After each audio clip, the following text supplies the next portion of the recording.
Hello, fellow foodies and travelers.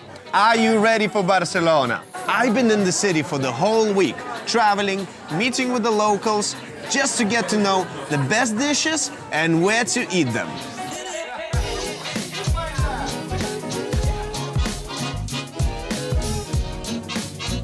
Just like in the restaurant, food in Spain usually starts with a drink.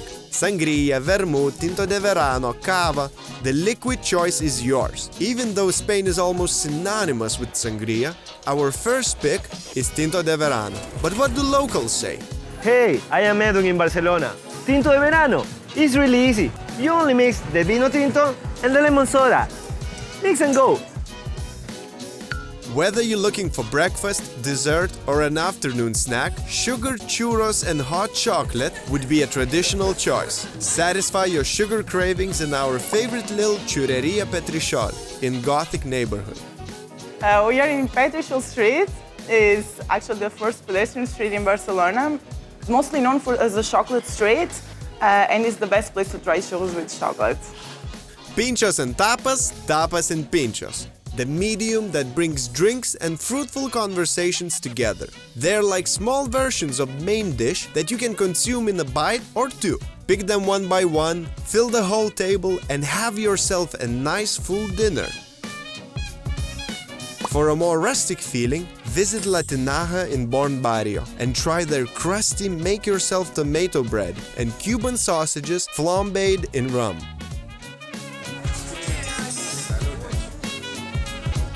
Here's a little tip for you. Meet your friends in Plaza del Sol and head to Sol Soler.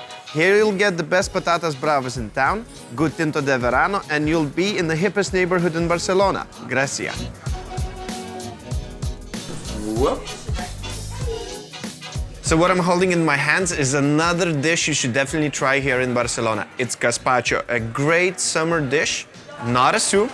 Spanish people hate when I say soup. But it's a soup, it's kind of soup.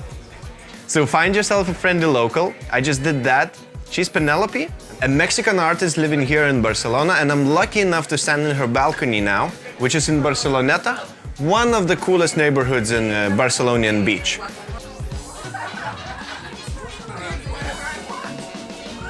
If you're looking for something more filling than Gazpacho and found yourself in Barceloneta, then pay a visit to Can Soler, a 100-year-old restaurant famous for their paellas.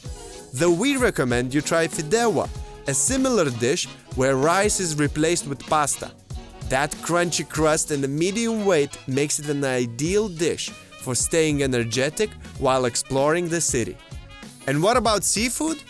It would be hard to find a better place to taste freshly prepared seafood than in one of La Paradeta's restaurants dotted across town. Natalia, our local from Born neighborhood, invited me to her favorite seafood place. Come, check.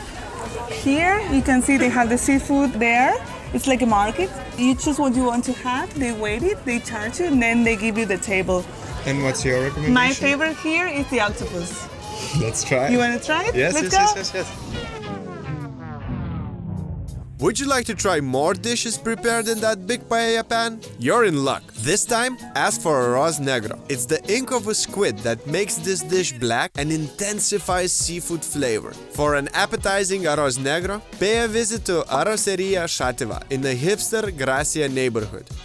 Jamon Iberico, the finest ham in the world, is a special delicacy. Distinctive taste and marble texture, cut in paper-thin slices, an experience not to be missed out while visiting Barcelona. Now back to having fun. La Champaneria. No tables, no reservations, just squeeze in and order a glass of cava and their traditional tapas. And trust me, you will ask for more. Now that you know all the taste secrets of Barcelona, go on and treat yourself. Let us know in the comments down below what you thought about our tips and include your favorite Spanish and Catalan treats.